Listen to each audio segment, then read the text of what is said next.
പ്രശാന്ത് കിഷോർ. രാജ്യമുറ്റുനോക്കുന്ന ഒരു പേര്. ഒരിക്കൽ ഡൽഹിയുടെയും സംസ്ഥാനങ്ങളുടെയും ഇടനാഴികളിൽ ഭരണാധികാരികളെ സിംഹാസനത്തിലിരുത്താനും താഴെയിറക്കാനും തന്ത്രങ്ങൾ മെനഞ്ഞ ഒരു മാസ്റ്റർ മൈൻഡ്. പിന്നീട് തന്റെ പൊളിറ്റിക്കൽ സ്ട്രാറ്റജിസ്റ്റ് എന്ന വേഷം അഴിച്ചുവെച്ച് നേരെ രാഷ്ട്രീയ ഗോതയിലേക്ക് ഇറങ്ങിയപ്പോൾ ഇന്ത്യൻ രാഷ്ട്രീയം ഒന്നടങ്കം ഞെട്ടി.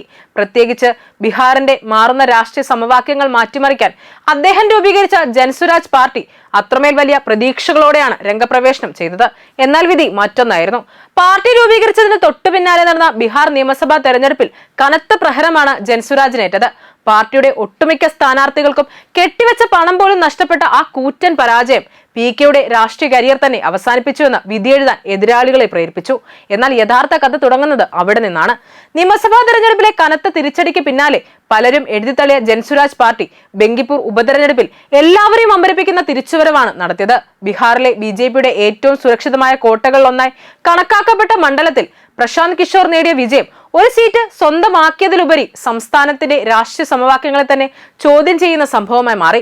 രാഷ്ട്രീയ നിരീക്ഷകരെ പോലും അമ്പരപ്പിച്ചുകൊണ്ട് PKയും കൂട്ടരും കുറിച്ച ഈ ചരിത്ര വിജയം കേവലം ഒരു സീറ്റിലെ ജയമല്ല, മറിച്ച് വരാനിരിക്കുന്ന വലിയൊരു രാഷ്ട്രീയ ഭൂകമ്പത്തിന്റെ തന്നെ ട്രെയിലറാണ്. ദേശീയ മാധ്യമമായ ഇന്ത്യ ടുഡേയുടെ റിപ്പോർട്ട് പ്രകാരം 2024 സ്ഥാപിതമായ ജൻസുരാജ് പാർട്ടിയെ ബീഹാറിൽ പരമ്പരാഗത ജാതികക്ഷി രാഷ്ട്രീയത്തിന് ബദലായി അവതരിപ്പിക്കാനായിരുന്നു പ്രശാന്ത് കിഷോറിന്റെ ശ്രമം. വികസനവും ഭരണപരിഷ്കാരവും യുവജന പങ്കാളിത്തവും മുൻനിർത്തിയായിരുന്നു പാർട്ടിയുടെ പ്രചാരണം. എന്നാൽ നിയമസഭാ തെരഞ്ഞെടുപ്പിൽ ആ ആശയങ്ങൾ വോട്ടുകളായി മാറിയില്ല.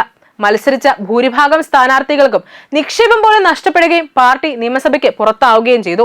രാഷ്ട്രീയ നിരീക്ഷകരിൽ പലരും ജൻസുരാജിന്റെ ഭാവിയെക്കുറിച്ച് സംശയം പ്രകടിപ്പിച്ച സമയത്താണ് ബങ്കിപ്പൂർ ഉപതെരഞ്ഞെടുപ്പ് വന്നത്. അതുകൊണ്ട് തന്നെ ഈ വിജയം വെറും ഒരു സീറ്റിന്റെ വിജയം എന്നതിലുപരി പ്രശാന്ത് കിഷോർ ഇപ്പോഴും ബീഹാർ രാഷ്ട്രീയത്തിൽ നിർണായക ശക്തിയായി മാറാൻ ശ്രമിക്കുകയാണെന്ന സൂചനയായി വിലയിരുത്തപ്പെടുന്നു. ബങ്കിപ്പൂർ ബീഹാറിലെ BJPയുടെ ഏറ്റവും സുരക്ഷിതമായ നഗര മണ്ഡലങ്ങളിൽ ഒന്നാണ്. 1995 മുതൽ തുടർച്ചയായി BJPയുടെ കൈവശമായിരുന്ന ഈ മണ്ഡലം വർഷങ്ങളായി പാർട്ടിയുടെ ശക്തി കേന്ദ്രമായി കണക്കാക്കപ്പെടുന്നു. മുൻ ദേശീയ സെക്രട്ടറി നിതിൻ നബിൻ തുടർച്ചയായി 5 തവണ ഇവിടെ നിന്ന് വിജയിച്ചിരുന്നു. അദ്ദേഹം രാജ്യസഭയിലേക്ക് തിരഞ്ഞെടുക്കപ്പെടുന്നതിനെ തുടർന്ന് നടന്ന ഉപതെരഞ്ഞെടുപ്പിലാണ് പ്രശാന്ത് കിഷോർ ജൻസുരാജിന്റെ സ്ഥാനാർത്ഥിയായി മത്സരിച്ചത്. തിരഞ്ഞെടുപ്പ് ഫലം പുറത്തു വന്നപ്പോൾ BJP സ്ഥാനാർത്ഥി നീരജ് കുമാർ സിൻഹയെ 19,000-ലധികം വോട്ടുകൾക്ക് പരാജയപ്പെടുത്തി കിഷോർ ചരിത്ര വിജയം സ്വന്തമാക്കി.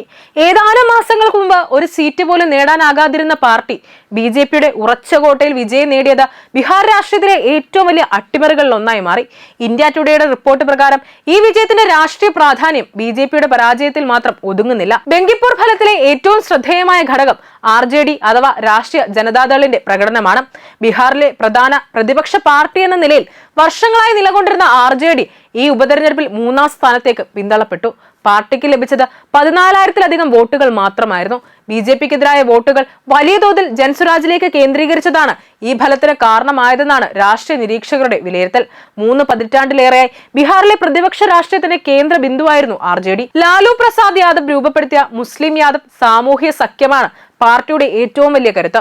ഈ വോട്ട് ബാങ്കിന്റെ പിന്തുണയിലൂടെയാണ് RJD വർഷങ്ങളോളം സംസ്ഥാന രാഷ്ട്രീയത്തിൽ നിർണായക സാന്നിധ്യമായി തുടർന്നത്. എന്നാൽ കഴിഞ്ഞ കുറച്ച് വർഷങ്ങളായി പാർട്ടിയുടെ സ്വാധീനം കുറയുന്നുവെന്ന വിലയിരുത്തലുകൾ ശക്തമാണ്. 2025-ലെ നിയമസഭാ തെരഞ്ഞെടുപ്പിലും പ്രതീക്ഷ പ്രകടനം കാഴ്ചവെക്കാൻ RJDക്ക് സാധിച്ചിരുന്നില്ല. ബങ്കിപ്പൂരിലെ 3ാം സ്ഥാനം ആ ഇടിവ് തുടരുന്നുവെന്ന സൂചനയാണ് പലരും കാണുന്നത്. രാഷ്ട്രീയ വിശകലന വിദഗ്ധരുടെ അഭിപ്രായത്തിൽ ബങ്കിപ്പൂരിൽ ഏറ്റവും വലിയ മാറ്റം പ്രകടമായത് മുസ്ലിം വോട്ടർമാരുടെ സമീപനത്തിൽ തന്നെയാണ്. BJPയെ നേരിടാൻ RJDയേക്കാൾ ശക്തമായ സ്ഥാനാർത്ഥിയായി പ്രശാന്ത് കിഷോറിനെ ഒരു വിഭാഗം വോട്ടർമാർ കണ്ടിരിക്കാമെന്നാണ് വിലയിരുത്തൽ. BJP വിരുദ്ധ വോട്ടുകൾ RJDയിലേക്ക് പോകുന്നതിന് പകരം ജൻസുരാജിലേക്ക് കേന്ദ്രീകരിച്ചാണ് ഫലത്തിൽ നിർണായകമായിരിക്കുന്നത്. ഇതൊരു മണ്ഡലത്തിലെ മാത്രം പ്രതിഭാസമാണോ, അതോ ബീഹാറിലെ പ്രതിപക്ഷ രാഷ്ട്രീയത്തിൽ വലിയ മാറ്റത്തിന്റെ തുടക്കമാണോ എന്ന ചോദ്യമാണ് ഇപ്പോൾ ഉയരുന്നത്. അതേസമയം ഉപതെരഞ്ഞെടുപ്പ് ഫലത്തെ മാത്രം അടിസ്ഥാനമാക്കി വലിയ രാഷ്ട്രീയ നിഗമനങ്ങളിൽ എത്തരുതെന്ന മുന്നറിയിപ്പ് വിദഗ്ധർ നൽകുന്നുണ്ട്. നിയമസഭാ തെരഞ്ഞെടുപ്പിൽ നിന്ന് വ്യത്യസ്തമായി ഉപതെരഞ്ഞെടുപ്പുകൾ സർക്കാരിന്റെ ഭാവി നിർണ്ണയിക്കുന്നില്ല. അതിനാൽ ഭരണ സമവാക്യത്തിൽ മാറ്റമുണ്ടാകില്ലെന്ന ബോധ്യത്തോടെ വോട്ടർമാർ പരീക്ഷണാത്മകമായി വോട്ട് ചെയ്യാൻ സാധ്യത കൂടുതലാണെന്നാണ് രാഷ്ട്രീയ വിശകലന വിദഗ്ധരുടെ അഭിപ്രായം. ബങ്കിപ്പൂരിലും അത്തരമൊരു മനഃശാസ്ത്രം പ്രവർത്തിച്ചിട്ടുണ്ടാകാമെന്നാണ് വിലയിരുത്തൽ. കുറഞ്ഞ പോളിംഗ് ശതമാനവും ഉയർന്ന പ്രൊഫൈൽ സ്ഥാനാർത്ഥിയായ പ്രശാന്ത് കിഷോറിന്റെ സാന്നിധ്യവും ഈ ഫലത്തെ സ്വാധീനിച്ച ഘടകങ്ങളായി ചൂണ്ടിക്കാട്ടപ്പെട്ടിരുന്നു. എങ്കിലും ബങ്കിപ്പൂർ ഫലം പ്രശാന്ത് കിഷോറിന് വലിയ ആത്മവിശ്വാസം നൽകുന്ന ഒന്ന് തന്നെയാണ്. തെരഞ്ഞെടുപ്പ് തന്ത്രജ്ഞൻ എന്ന തന്റെ പഴയ പ്രതിച്ഛായയിൽ നിന്ന് മാറി ജനപിന്തുണയുള്ള രാഷ്ട്രീയ നേതാവായി മാറാനുള്ള ശ്രമത്തിന് ഈ വിജയം ശക്തി പകരുന്നുണ്ട്. അതേസമയം BJPയേക്കാൾ കൂടുതൽ ആത്മപരിശോധന നടത്തേണ്ടത് RJD ആണെന്ന വിലയിരുത്തലും ശക്തമാണ്. കാരണം BJP ഒരു സുരക്ഷിത സീറ്റ് നഷ്ടപ്പെട്ടെങ്കിലും സംസ്ഥാനത്ത് ഭരണകക്ഷിയായി തുടരുകയാണ്. എന്നാൽ പ്രധാന പ്രതിപക്ഷം എന്ന സ്ഥാനം തന്നെ ചോദ്യം ചെയ്യപ്പെടുന്ന സാഹചര്യമാണ് RJDക്ക് മുന്നിലുള്ളത്. ബങ്കിപ്പൂർ ഉപതെരഞ്ഞെടുപ്പ് ബീഹാറിന്റെ രാഷ്ട്രീയ ഭൂപടം ഉടൻ മാറ്റിമറിക്കുമെന്ന് പറയാനാകില്ല. എന്നാൽ ഇതൊരു നിർണായക രാഷ്ട്രീയ സന്ദേശം നൽകിയിട്ടുണ്ടെന്ന കാര്യത്തിൽ സംശയമൊന്നുമില്ല. പ്രശാന്ത് കിഷോറിന്റെ ജൻസുരാജ് പാർട്ടി വെറും രാഷ്ട്രീയ പരീക്ഷണമല്ലെന്നും ഭാവിയിൽ സംസ്ഥാന രാഷ്ട്രീയത്തിൽ നിർണായക ശക്തിയായി വളരാനുള്ള സാധ്യതയുണ്ടെന്നും ഈ വിജയം തെളിയിച്ചു കഴിഞ്ഞു. ബങ്കിപ്പൂർ ഫലം ഒറ്റപ്പെട്ട ഒരു ഉപതെരഞ്ഞെടുപ്പ് വിജയമായി മാത്രം ചരിത്രത്തിൽ രേഖപ്പെടുമോ, അതോ ഇന്ത്യൻ രാഷ്ട്രീയത്തിൽ ഒരു പുതിയ രാഷ്ട്രീയ ശക്തിയുടെ ഉയർച്ചയുടെ ആദ്യ അധ്യായമായി മാറുമോ എന്നത് ഇനി വരാനിരിക്കുന്ന തിരഞ്ഞെടുപ്പുകളാണ് തീരുമാനിക്കുക.